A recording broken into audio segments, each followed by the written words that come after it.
Welcome, everyone, to RB1 Colon Fantasy Football Podcast, part of the Fake Teams Podcast channel. I am the consummate professional, first-ranking officer of the Terry McLaurin Stand Club, Grand Marshal of the Alvin Kamara Apology Parade, and BFFs with the Oracle, your humble host, Pete Rogers. And I am joined by some of the guys. We have Scotty Miller fanboy, Mule Skinner of the Zach Ertz Decline Wagon, King Lizard of the Alan Lazard Hype Terrarium, Coach Whisperer, the Wine Sipperer, the Will Dislier, Working Girl Jordan Smith, and Sub-Lieutenant of the SS Deshawn Jackson, Loather of Adam Gase, Doubter of John Gruden's Jacobs Handle Shtick, and thinks your favorite team is run by donkeys, Ginger Clean Shaven Man, Nick Butterford. Guys, how we doing today?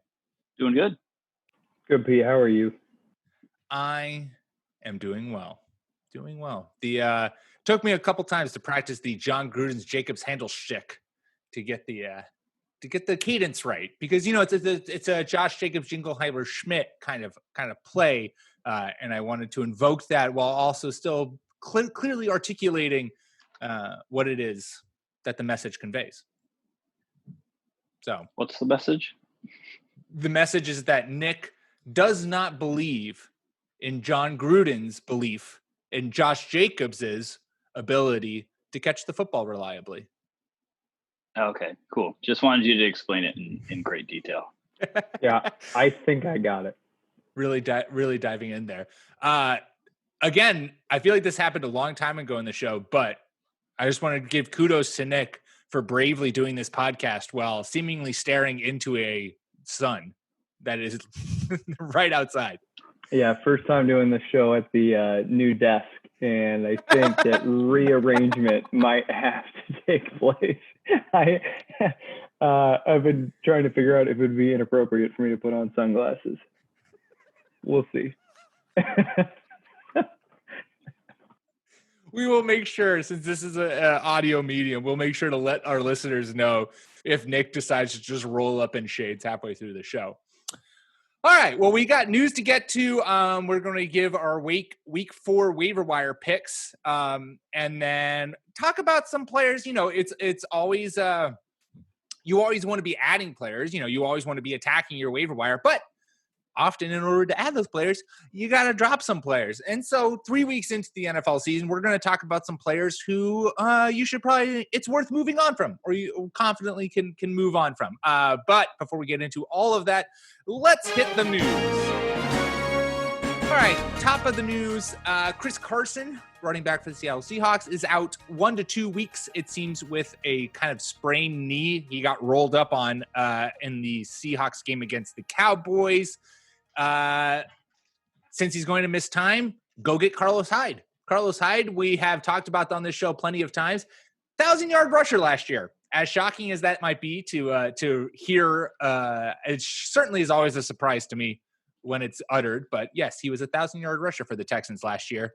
So he's going to come in, get the clear workload there. And yes, Russell Wilson is cooking, and he will continue to cook. But this backfield has a reliable role enough, and this offense is still explosive enough that for Chris Carson being out, if you are lacking, Carlos Hyde will fill in for him. That's right. Yeah, Hyde's the guy. I think that once we get confirmation, do you know exactly how many weeks it'll be? Everything I've seen has just been on a rough estimate of 1 to 2, and it's been mostly. Yeah, it's just the fact that this has been in the past. It's a first-degree knee sprain, which is considered a 1 to 2 week injury, according to Adam Schefter. So, okay, yeah. So their next couple games, I think they'll hold them out till week 7 because it's Miami, Minnesota, and then it's the bye. And so sprain, it's probably an MCL, which is fine. I mean, it sucks because it's a knee sprain, but it'll be fine. But in the meantime, they might blow those teams out. And if that's the case, Travis Homer could have some value as a garbage time clock killer. But I do agree that Carlos Hyde needs to be prioritized. I think Carlos Hyde is like a Frank Gore light, is that he'll just keep on popping up in our lives periodically for no other reason than coaches just love him. I feel like he's kind of taken that torch from him, because it seems like even Adam Gase is so skilled at at diminishing players' abilities to produce that even Frank Gore, who has been fantasy productive for the last 50 years, is having trouble being a viable fantasy player, despite being the only healthy running back in New York. So Adam Gase, don't question Adam Gase's ability to diminish someone's fantasy value. Moving on in the news, a running back to go down for the whole year. Tarik Cohen tore his ACL against the Atlanta Falcons, and so he will be out for the year. This, I would assume, means more David Montgomery in the passing game. We saw that a little bit. We did see a touch more Courtroo Patterson lining up in the backfield. He had, I think, 4 carries for 13 yards. So that's something to monitor. I guess if you want to buy into this, Bears offense, and we'll lump in the next news bulletin because they're connected. It's Nick Foles time, you guys. Nick Foles came in for Mitchell Trubisky, led the Bears to an epic comeback against the Atlanta Falcons, which at this point, let's take a moment to just, it's not even appreciate, it's just like, Atlanta, what are we doing here? How in back-to-back weeks are you leading by double digits and you blow both games? And how is it that Dan Quinn still has a job? I'm just, maybe a discussion for a different podcast, but maybe it's, seems like he should be fired. Anywho's, so now Nick Foles is leading the Chicago Bears. He has been the confirmed starter for week 4. Jordan, does this spark more interest in the Bears offense for you, or are you still pretty much like, it's Allen Robinson or bust? I like that Anthony Miller was getting and it has been getting some more attention this season, as he rightfully should, because he had a pretty good stretch at the end of last season. I'm not particularly sure that losing Tarik Cohen moves the needle that much in terms of what he does for the offense. I think Courtroo Patterson, being a gadget guy, can be that person that causes confusion, like pre-snap confusion in terms of motion and even just direct snapping the ball to Courtroo Patterson. I've just never been big on Tarik Cohen as like a viable fantasy starter. As far as Nick Foles goes, I like him better than Mitch Trubisky. I think Trubisky only won the starting job because of his familiarity with Chicago in the playbook. I think he just won it through purely being the incumbent.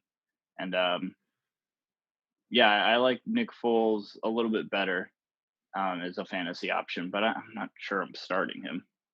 No, but are you not thrilled that your cornhole partner, Jimmy Graham, is now resurrected to becoming a tight end 1 in fantasy? 10 targets, 6 catches, 60 yards, and 2 touchdowns. I mean, are we back to peak 2009 Jimmy Graham? I don't even know if 2009 he was in the league.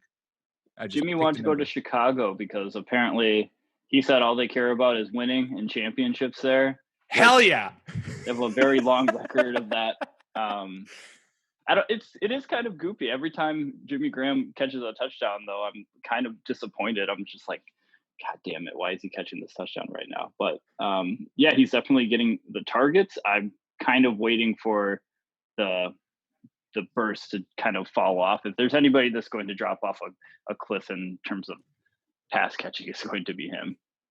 The Bears they're such an interesting group. But so to answer the first question, Pete, yeah, definitely. Foles being here makes me feel better about everybody because just it takes them from a shitty offense to a competent one, and competent offenses put their players in scoring position more. So like that's awesome. And I think that if anybody had shares of Allen Robinson, you now no longer just kind of have that shit this, went like, through the roof. Yeah,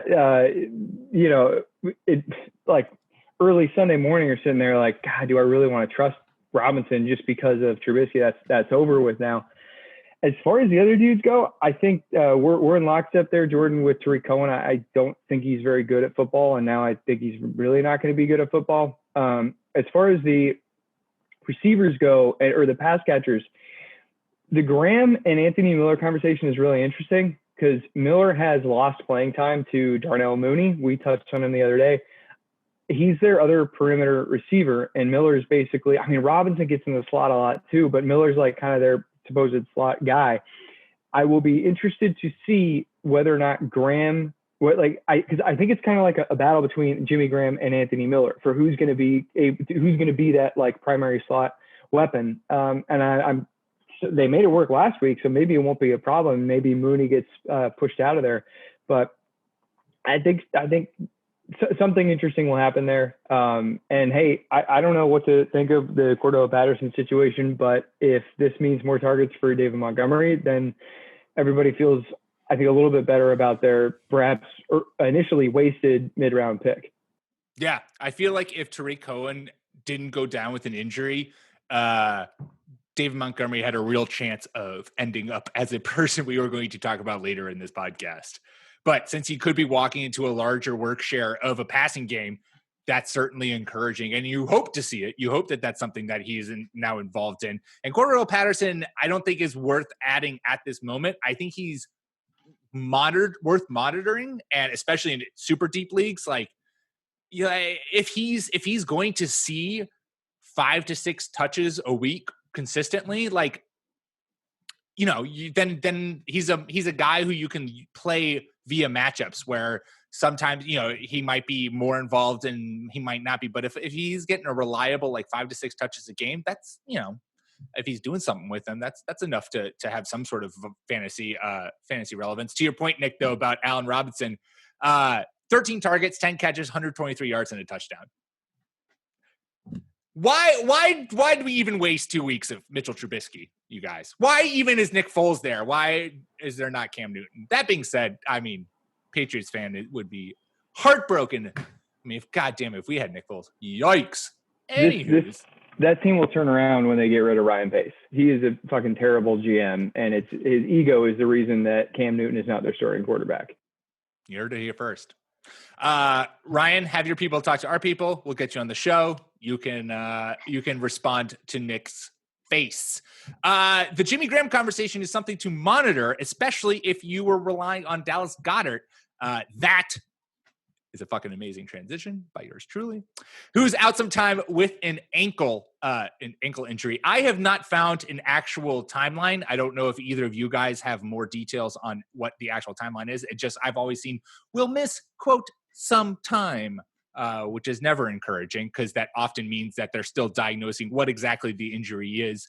This will likely mean, it means a bigger workload for Zach Ertz in that passing game. Greg Ward finally came on after showing flashes last year this week. But, I mean, this is. I feel like we need to talk about Carson Wentz because Carson Wentz has looked really bad to start this year. And I know we're going to talk about the Eagles offense later on this show, a little hint there. But good Lord, Carson Wentz, it's now getting to the point where I feel like if he puts together like another 2-3 bad games, yes, the NFC East is just shit. But if he puts together another like 2-3 bad games where he throws multiple picks, doesn't get the offense moving, they spent a second round pick on Jalen Hurd. Like, are we going to see Jalen Hurd before week 8? I think that I almost put Carson Wentz in the ad drops that we're talking about later under drops because I'm just watching him against a team like the Cincinnati Bengals who just aren't very good defensively. And if it's one team, I mean, you might want to look at the Jets or like the Panthers or another one of those defense that you want to see your quarterback just kind of tear up to the tune of like 400 yards and 3 passing touchdowns. That's one of the teams that you'd want to see it, but he just didn't do that. He did salvage his day by being pretty productive on the ground. But with Carson Wentz's injury history and like not getting down, you're kind of holding your breath when he runs, unlike some of the other quarterbacks that can really move the sticks with their legs. So I don't know if we'll see Jalen Hurts, but Carson Wentz definitely has some things to sort through. Yeah, it's worrisome that this is, I mean, he got it done for you in fantasy, but this was the Bengals. Like, this was kind of if Clark were here, he would say his line about the Bengals. Like, if he can't get it done against the Bengals, then something is wrong. His next 3 games, they're so tough that I think that it might actually give him more time. San Francisco, Pittsburgh, and Baltimore. After that, it's New York Giants and Dallas. And I think that the staff would give him at least through the divisional games to kind of, let him try to earn it or keep his job. I think a lot of this comes from the coaching staff. I mean, they didn't adjust their game plan in week 1 for their 3 missing offensive linemen and Washington's crazy defensive line, and he got beat up for it. And so I can see how this, it took Brady a while to stop seeing ghosts, as they say, after the ACL tear.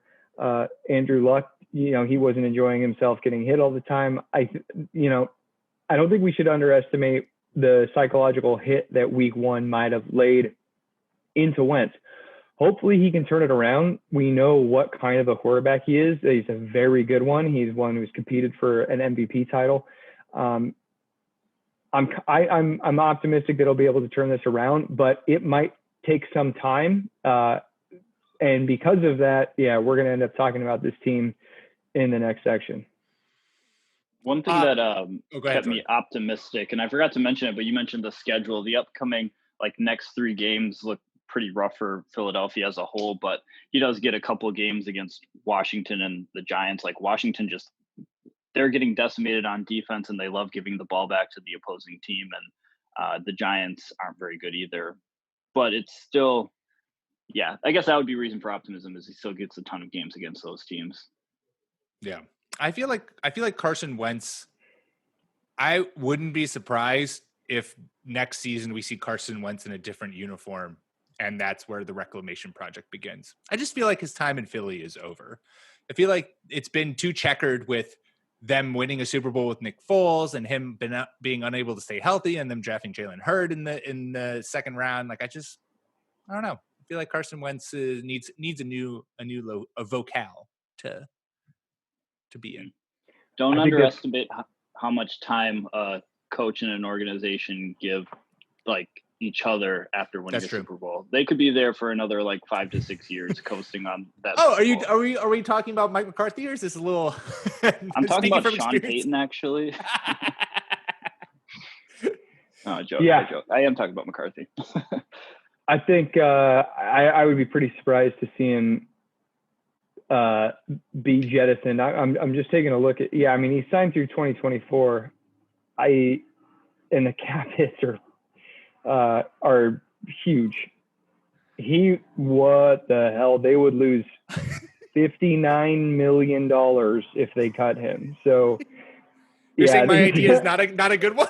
My bold prediction. Yeah, so I'm taking both of you guys down. So that's not going to happen. And then 2, they actually don't get to play Washington again until week 17. So that sucks. So that's really, Carson Wentz is not doing many favors for you. Also, Doug Peterson, run the goddamn football more. Why is Miles Sanders getting 12 touches a game? I am an annoyed Miles Sanders owner. Okay. That's the news. Otherwise, we're going to spend the whole podcast ranting and raving about the Philadelphia Eagles and how they have let us down on every tangible level. Let's get into a couple waiver ads. So if you're dealing with running back injuries, Chris Carson, Tarik Cohen, other people who are injured out there, Nick, you have a running back that people can get on waivers, even if their running backs are picked pretty thin, even if the waiver wire is picked pretty thin for them. Yeah, so we can go a couple of different directions with this one. I don't need to victory lap too hard with Jeff Wilson Jr., but hopefully listeners listened and added him last week. Some of his work came once McKinnon was out, but some of it didn't. And now that McKinnon has suffered a rib injury, we know Tevin Coleman's gone for a while. We don't quite know what the deal is with Raheem Mostert. Wilson showed really well through both phases of the game. And even if he isn't that good of a running back, he looks like he's Kyle Shanahan's number 1 back right now. And this week, I am spacing on who it is they're going to be lining up against. It's Eagles. It is, yeah. Okay, Eagles. So I think I would classify that as an unimposing matchup. If he's in there any longer, then he gets a shot at Miami the following week. So anytime you can get your hands on, the Niners starting running back, that's a really good get. Yeah.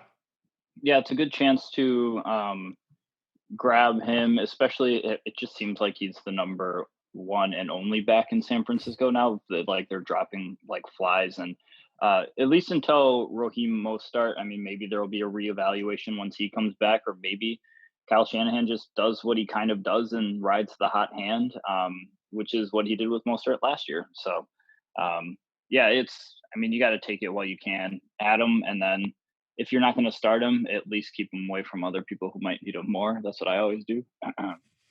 Jordan's such a dick. Hey, I'm in it to win, okay?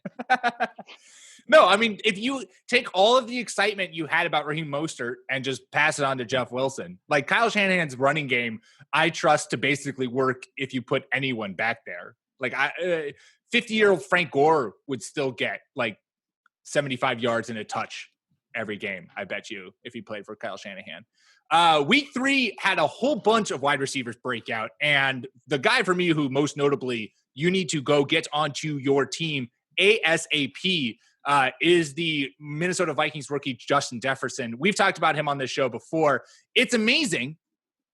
And Nick, I know I saw you like someone who tweeted this, and I just think it's hilarious. It's amazing when the best wide receiver in college comes into the NFL, and guess what? Is really good, and it translates. Shocking when that was really stupid. There was some scout for the Action Network who was like, had him as a first-round grade. Oh, like, good for you. Fucking really? Good for you. We all know Justin Jefferson set like every goddamn receiving record at LSU. So good for you for having a first-round grade on the best wide receiver in college football. Anyways, he broke out big way.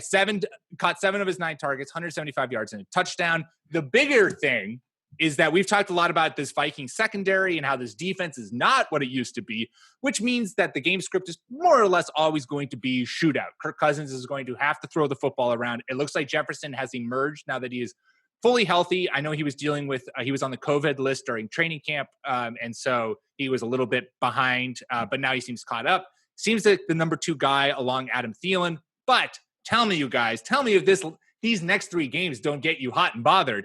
The Minnesota Vikings take on the Texans, and then the Seahawks, and then the Falcons. I mean, what more could you want from a passing game? All those guys are giving up points to wide receivers like it's candy, and Christmas and Halloween are coming because you also get candy on Christmas, I've heard.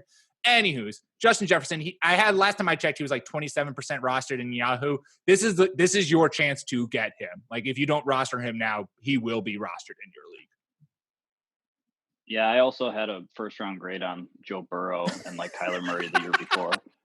Not to do my own horn, but I'm looking at Olabisi Johnson right now. He looks like he's falling down to the number 4 spot for the Vikings, and Chad Beebe had 22 snaps as the 3rd wide receiver on Sunday. But I don't think you are very threatened, especially in this Vikings offense, on the number 3 wide receiver. It's mostly the top 2 guys. I don't think Irv Smith Jr. has really emerged as a potential breakout. That could still happen. He's only a 2nd-year tight end, so it might take him until the 3rd year, which sometimes it does for tight ends. But Kyle Rudolph is still out there snagging touchdown passes.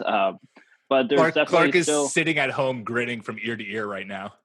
He's just still nodding. I picture him in an armchair just nodding at Kyle Rudolph replays. Yes. Yes. Yeah, so Justin Jefferson is going to get a lot of targets his way. He's a good and fast receiver who played in the slot in college, but has proved he can play on the outside in the NFL. So, yeah, I would add him. It was nice to see that he was able to find success from the outside too. Wasn't just reliant on lining up in the slot. So I don't have anything else to add. You guys got it. Jordan, you have a wide receiver though who people should be adding, who does have that elite downhill speed and flashed it this weekend.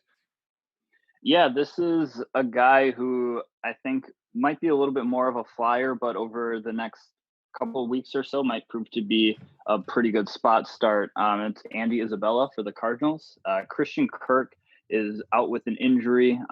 So I think that a lot of the targets not really going that way to Christian Kirk anyway, but you could see Andy Isabella getting a little bit more looks. All the targets in the passing game have been basically going to DeAndre Hopkins, which you love to see, but maybe Isabella being a stretcher who can finally see the field a little bit more might get him more opportunities. Like you said, Pete, he's a great deep threat. He's a guy who can get down the field, but Arizona was definitely using him in a few more ways in short distance situations, especially on his 2 touchdowns on Sunday against the Lions. And he's only owned in 0.7% of ESPN leagues. So he's definitely there floating around. If you don't hit on some of the other bigger breakout guys from the waiver wire this week, I definitely scroll down a little bit and find Andy Isabella and just stash him, see what happens. Yeah, he's always been a guy who flashed a lot of big potential. We really like the schedule they've got coming up: Carolina, Jets, Dallas, and Seattle. They get a bye, but it's pretty much just as glorious after that. The nice thing about this Cardinals team is that they're sort of matchup proof. And what I mean by that is they don't really get game scripted. The Kingsbury's running the high pace offense that he wants to now. I haven't looked at the numbers this week, but I'm sure they're still either leading the league in total snaps or snaps per game or close up there. They're going to continue to throw aggressively, really, no matter what is going on. And that makes the deep threat worth just having on your team in a way that is perhaps different than a lot of the league's deep threats, which who we might try to start when we know their team is going to be losing. So yeah, I like this a lot. Adam Levitan is a huge Isabella guy, and his Twitter thread has some his timeline that is has some fun stuff on Isabella, just like what he's been able to do on his limited touches. It was a little ridiculous that it took him so long either to break out or earn the reps or for Kingsbury to notice him, but he got his this week, and that was fun to watch. Remember when we were all worried that DeAndre Hopkins wasn't going to translate super well to Arizona, and instead he's just been 35% of their target share? Here's how you get a wide receiver to get to fit and mesh with your offense. Just throw him the football every single opportunity you have. It's crazy. Honestly, not even on standard routes that you would expect. They're like just tossing him the ball on like bubble screens and just giving it to him on end arounds and stuff. I'm taking a look right now. I haven't checked to see if Next Gen Stats has updated, but as of last week, his average intended air yards was like 5. Yeah, I have it here. His ADOT is 5.4. Yeah, so he's one of and yet he's leading the league in receiving yards. Yeah. Makes you wonder why Odell Beckham has yet to thrive in Cleveland. Well, yeah, and that's it. I think Kingsbury's kind of solved the problem of like, oh, he's going to have a difficult time adjusting. Let's not just slowly bring him along. Let's just obliterate him with targets, and then he's going to figure it out. Like, I mean, it makes sense, right? Like, why wait for Odell to like slowly just fucking launch it to him, which I mean they kind of did. He was, like 6th in the league in air yards or whatever last year. But anywho, yeah, they didn't waste any time. Yeah, good for them. Good for them, Cliff. You're doing great, Cliff. You're doing great. All right, we're going to talk about some players who we feel like it's safe to move on from in fantasy. But before we do that, we're going to take a quick ad break. All right, we are back 3 weeks into the fantasy football season. Obviously, we are recording this whilst Monday Night Football is being played. So technically, yes, if you want to call BS on our shenanigans, there's one game left in week 3 while we're saying this. But while you're listening to this, week 3 is completed. And that's a good enough time. I think that's a good portion to be able to look over your roster and see where players who maybe you drafted as flyers and they're not clicking, it's okay to move on from those guys. And so we've got a couple guys on our list who we think that it's safe to move on from, whether or not that is a straight release or if it's a guy who maybe you should start kind of shopping trade offers out there for and try to get off your team. So, Jordan, why don't you start us off with a player who you feel pretty comfortable in moving on from this right now in fantasy? Yeah, this isn't necessarily a comfort level thing. This is just me kind of admitting defeat here because I thought maybe we'd get a little bit more juice out of this guy. It was Jordan Howard. down in Miami. I thought maybe he would be able to grab onto the starting job. And just based on how efficient he was just by DVOA and DYAR last year in Philly, that I thought maybe he had a chance to at least produce something, but it seems like they are pretty intent on using him as a goal line back and a short yardage back. So he's not going to give you anything, maybe 10 points if he gets into the end zone, but he's just they've relegated him to a fall forward type of guy for a couple of yards. And he's still 49.7% owned in ESPN league. So half of you out there, it's time to sever ties. And it doesn't seem like he's bouncing back because I mean, as fun as it is to have Jaguars and Dolphins on TV more frequently playing each other, it was genuinely fun to watch the running back matchup and see James Robinson and Myles Gaskin for the Dolphins out there eating. And Myles Gaskin is only 45.8% owned. So the half of you that still have Jordan, just drop him, pick up Gaskin in case that other half has not picked him up. Yeah, I'll save most of what I have to say on Howard for a little bit later, but I can't help but point out that his half-point PPR totals through 3 games are 6.7, 6.4, and 6.1, and his highest yardage total is yeah, right. His highest yardage total is 7. So if you're wondering how he's getting his points, on 7 carries, right? Right. He has, it's like 0.8 yards per carry and 3 touchdowns. It's a stat. Yeah, that's a stat line to idolize. Right. Yeah. He's somehow besting Brandon Jacobs' rate. Anyway, take it away, Pete. Yeah. I'll segue right into one of my guys who I think you should drop, and that's Matt Breida. We spent a lot of time this offseason talking about the potential for this Dolphins backfield as like, who do you take, Jordan Howard or Matt Breida? Well, the answer is neither of them. The answer was Myles Gaskin, which we all should have seen, right? Breida's 15 carries, 63 yards through 3 games, which is obviously would have been a nice stat line if it was a game. But since we're talking about 3, not as great. Myles Gaskin is clearly the number 1 RB there. Jordan Howard has 16 carries to Breida's 15. Ryan Fitzpatrick has 15 carries. It's just at no point in the season has he seen over 23% of the snaps, and he's getting no work in the passing game, which is kind of where we thought he could build a role. So I just think it's more, you're more than time to drop both Matt Breida and Jordan Howard. Matt Breida is 35% rostered in Yahoo and 42% on ESPN. I think so. So he is, for those who are out there, drop him and go get Jeff Wilson. So a victory lap and a mea culpa. I think I spent a few days thinking, man, Breida, he could totally be the pass catching back, and then remembered that he's never been a pass catching back. He's been a 1995 scat back who just rush only.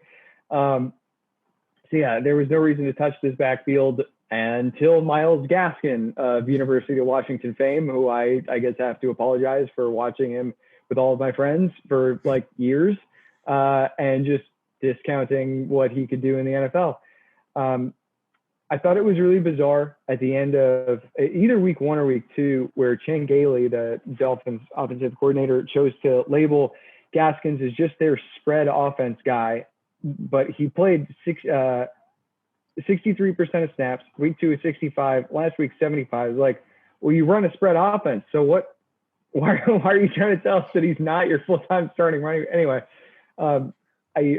there's no reason to question what Gaskin's workloads will be. He's going to rock it between the 20s. He's going to rack up a lot of catches, and he will probably get vultured in the end zone. So he's going to have a capped ceiling as perhaps never really going reliably past RB 20 or something like that.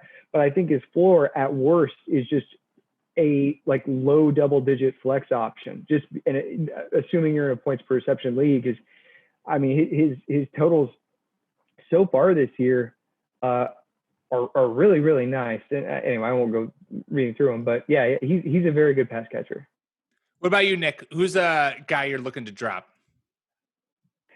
So it's Deshawn Jackson. So I guess we'll have to change my the SS Deshawn Jackson has sunk. Yeah, I'm hopping onto the lifeboat here. So again, the coaching staff did a terrible job in week 1. It was completely inexcusable. He got a terrific workload of week 2, 9 friggin' targets. Last week suffered a hamstring injury. So we don't know. I mean, hamstrings are the most like irritating injury for a fantasy manager. So we don't know how long he's going to come back or how long it'll be that he's going to be out. It's something that gets re-injured all the time. And as we talked about in the Eagles section earlier, San Francisco, Pittsburgh, Baltimore, there's no time in these next 3 weeks where even if he is like, practicing, he'll get in like a limited participation on the last day of practice because of his hamstring, and then it'll be a game time decision. And even if he was fully healthy, these defenses will be giving you pause. So cut bait, get over it. I'm going to cry, but yeah, drop Deshaun Jackson.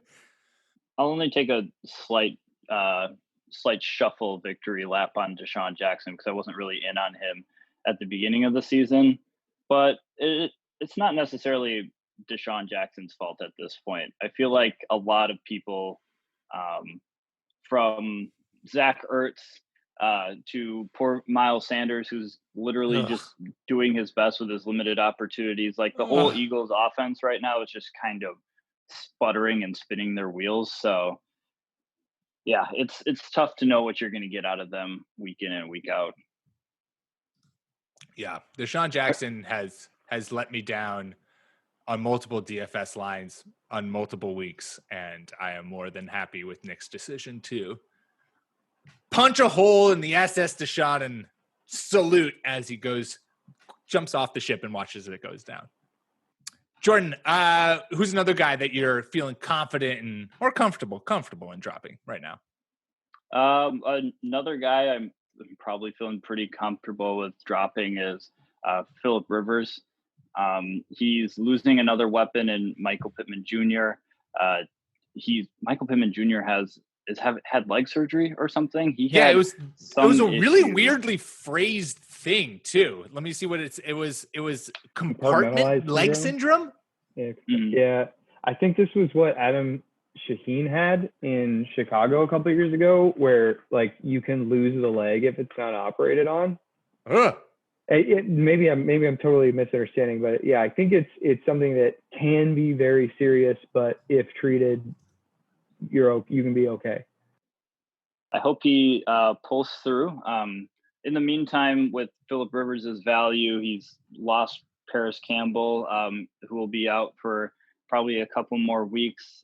The T.Y. Hilton connection, it looked fine the other day, but it's against the Jets. And Phillip Rivers still didn't exactly light it up on offense against the lowly Jets. So I'm not very sure that anybody is worth having on the Colts at this current juncture other than Mo Alley Cox. I'm still waiting for them to put it together. But Phillip Rivers is in that zone. If you didn't pick up, any of the top 5 QBs, then you're probably just flipping guys in and out based on matchup. And I'm not picking up Phillip Rivers or streaming him anywhere. I would just leave him and try to find a better option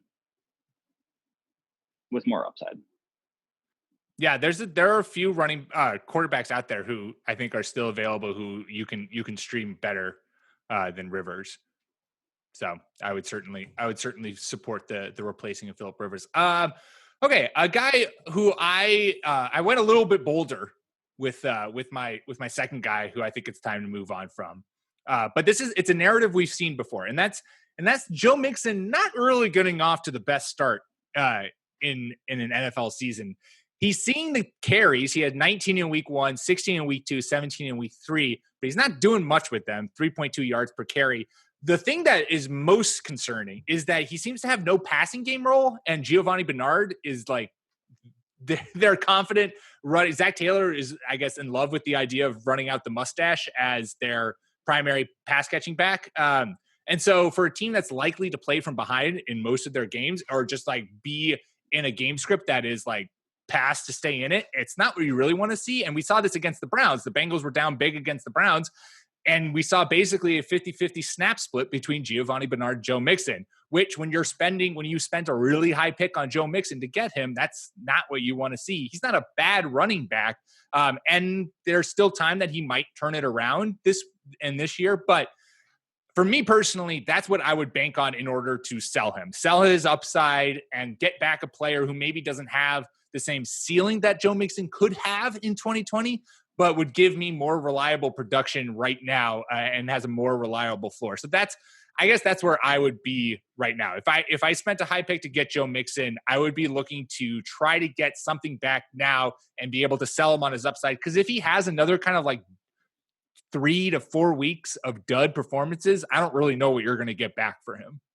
On a personal note, in a redraft league, I was debating in a flex spot putting Corey Davis or Antonio Gibson in there when I had Joe Mixon as a starting running back, when the real option should have been just to put Antonio Gibson as the starting RB and put Corey Davis in the slot or in the flex and just leave Mixon on the bench, because he's been a single digit boy for the past 3 weeks. Sorry.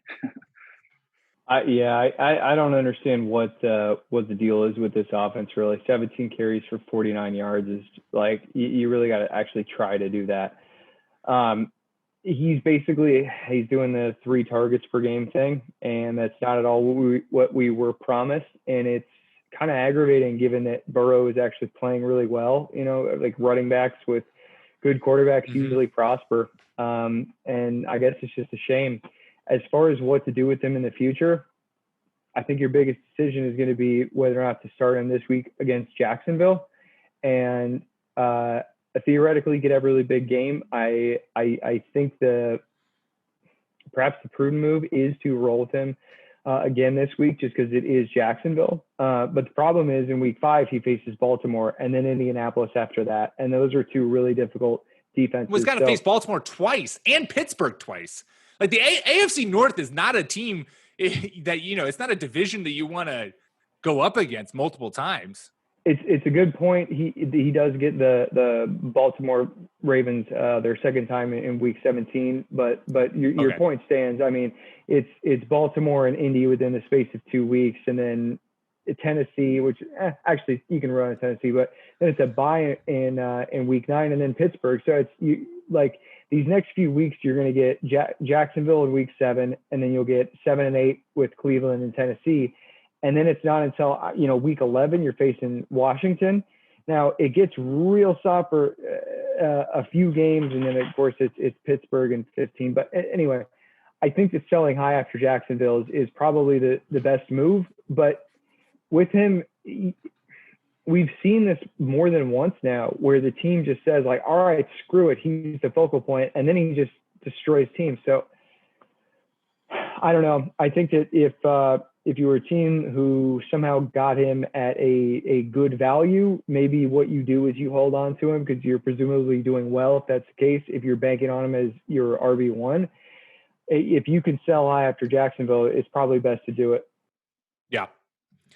Nick, who's a guy that you're confident in letting go right now? Wrap us up. Yes, sir.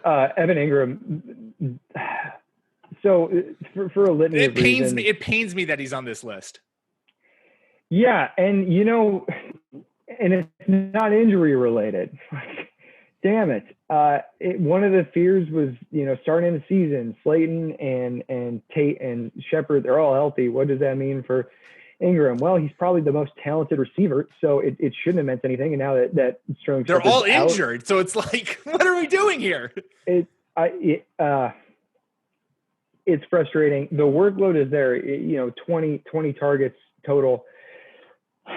But I think that this is Jason Garrett. Garrett is really fucking bad. And he, like a week or two ago, he was like in a press conference. It was after, they've lost every game. So, it's after a loss and he's doubling down on what he's done. And he's saying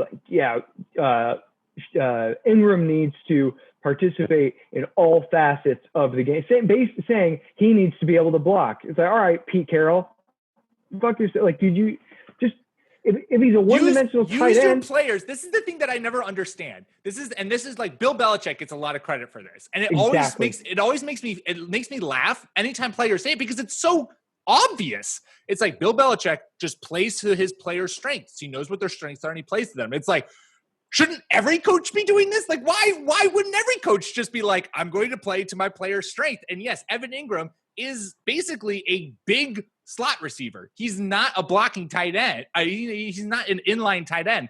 Play him in the slot. Just set him on, slants. No one can. Corner's not going to be able to cover him. A linebacker's not going to be able to keep up with him. Why is that just not your offense? Like the fact that you're like forcing him into this circle into the square hole. It's like, what are we doing here? This isn't hard.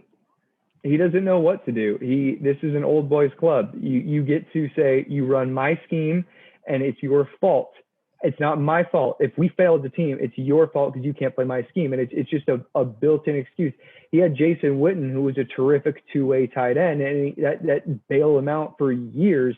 And now he's here, and it's a real shame. And to your point about Belichick, I think what's awfully interesting is that it does. I don't think it just extends to the players as far as what he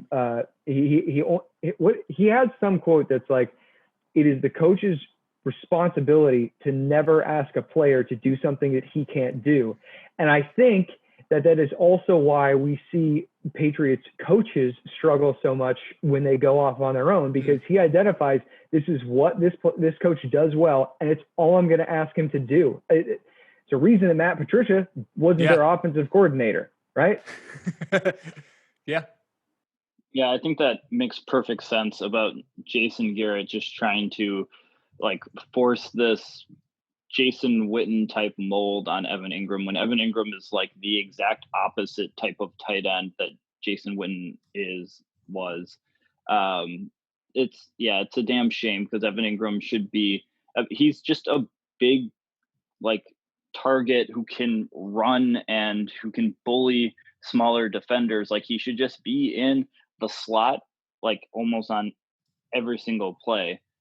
You shouldn't be an inline blocker for your running game that is now extinct without Saquon Barkley. So like, don't even try it. Yeah, it is. And I have long been on the Evan Ingram hype train. I love it. Like I love him as a player. And I just feel like he's the most talented pass catcher that the Giants have. And all the Giants pass catchers are injured. And it's like, this should be Evan Ingram's time to shine. Like this should be his rookie season all over again. And yet it's not. So it's really, really frustrating to see. Before we go, I do want to just throw one final kind of like sell high question out to you guys, because I did a little Nick Bodiford here, looking at some target share percentages. You know how I do. I like to nerd out sometimes. Michael Gallup. He was in our Dunzo list. He had a big week 3 against Seattle, but what scares me is he's still only seeing 10% of the target share in Dallas. And I just don't think that, like, with CeeDee Lamb there, is he ever going to out-target CeeDee Lamb? Is he going to always be third, even sometimes fourth fiddle to Zeke in terms of target share there? And he's coming off of such a huge game that, like, is now a good time to sell high on Michael Gallup? Is this the best Michael Gallup game we're going to get this year? This is a really difficult question to answer because I was extremely high on him in the previous. I loved him. He seemed like the sneaky ad, like the no hyped ad that like all of the stats were basically like Michael Gallup's performance in 2019 was like incredible, and he's going to light the world on fire in 2020, and that hasn't clicked yet. So to your point about him seeing 10% target market share, yeah, and he saw 5 and 5 in weeks 1 and 2, and then he got 9 last week. That's probably somewhat of a game script product. Cleveland, maybe we see that there. New York Giants, we won't. We will against Arizona. He's going to be usable, but I do think that he might just be entering more of what I was talking about earlier, where he's a deep threat who may be game script dependent, and that's how you have to start him. I would just, if you're a Gallup owner, I would spend a lot of time just studying the schedule and trying to determine if basically what kind of games they're going to be in. And if there's, if they're going to half of their games, they're going to be in shootouts, then I think it's worth keeping him. if you can sell high on him, meaning like you can sell him after racking up his 20+ half-point PPR total this week, if you can sell him like for that value, then yeah, I mean, in most cases for a non-number one wide receiver, if you can do that, then you should absolutely do it. I do think that he did enough though to get off the Dunzo list. He looked really good. Yeah. He's looked good. It's just a matter of whether or not he's just getting the work to reliably produce. Yeah, who's Cedric Wilson and why is he catching passes? Why did he ruin everything? Yeah, CeeDee Lamb definitely looks like he's just going to be a factor in the offense because they're using him to like rush the ball and he's getting like 5 or 6 targets a game. But I believe it was against the Rams in week 1, or maybe it was against the Falcons last week, where Michael Gallup was like one pretty bad pass interference call away from being like over 100 yards for that game. So I think he's still like has an opportunity to still be that guy who's just bringing in 100 yards a game. He might not be a full-on PPR monster, but he can make up for that by scoring touchdowns and grabbing some yards for you. Yeah, to that point, it was actually both weeks he had both weeks 1 and week 2 that he had big gains taken away. So, yeah. All right. Stop pushing, Michael. Yeah. Also, quickly, Chris Collinsworth, Sunday Night Football. I think he eventually corrected himself, but let's calm down on that whole push-off that Mercedes Lewis had. Push-off. I put that in air quotes. It was not a push-off. Mercedes Lewis did not extend the arm. Just saying. I got you, Jordan. Becca was furious. I agree. Becca had choice words for Chris Collinsworth. The defender gave up on the play, basically. Yeah. He was trying to draw the pass interference call. Yeah. In my opinion. Get out of here. All right. Well, there you go. That's what we got for you this week. Make sure you subscribe to the Fake Teams podcast wherever you get your podcasts, iTunes, Spotify, Stitcher. We are there. That is how you'll not only get us, but also our fantasy baseball and basketball podcasts. Make sure to follow us on Twitter at RB1 Podcast. You can follow myself at Pete M. Rogers. Follow Jordan at Jordan_Smith27 and Nick at Ginger__Nick without a K. We will be back at you Thursday with our week 4 starts and sits. Until then, peace.